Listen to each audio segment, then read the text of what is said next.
इस वक्त की बड़ी खबर, आरएसएस के खिलाफ सिखों की तंजीम का बयान। आरएसएस पर पाबंदी आयद की जानी चाहिए।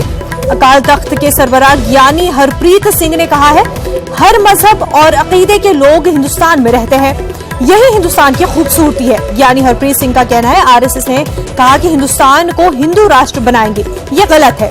अकाल तख्त के सरबराह ज्ञानी हरप्रीत सिंह ने कहा, यह मुल्क के मफाद में नहीं रहेगा। इस वक्त की काफी हम खबर आपको बता रहे हैं। आरएसएस के खिलाफ सिखों की तंजीम ने बयान दिया है।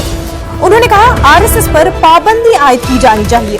अकाल तख्त के सरबराह ज्ञानी हरप्रीत सिंह ने कहा, हर मजहब और हर अकीदत के लोग हिंदुस्तान में रहते हैं, यही हिंदुस्तान की खूबसूरती है।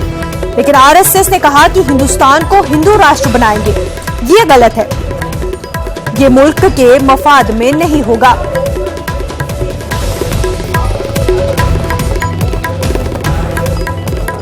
हिंदुस्तान की खूबसूरती जी इस है और सारी दुनिया के विचों हिंदुस्तान की विलखणता जी इस करके है। इत्थे हिंदू भी रहिंदे है, इत्थे मुसलमान भी रहिंदे है, इत्थे जैनी भी रहिंदे है, इत्थे बोधी भी रहिंदे है, इत्थे सिख भी रहिंदे है, इत्थे ईसाई भी रहिंदे है, इत्थे यहूदी भी रहिंदे है, पारसी भी रहिंदे है, ते बहुत सारियां बोलियां इत्थे बोलियां जांदियां ने। ते इहो जिहे जिहड़ा एक मुल्क दे विच इह कहना कि इहनूं असीं सिर्फ हिंदू राष्ट्र बनाउणा है, ये बहुत ही जिहड़ा है गलत गल है।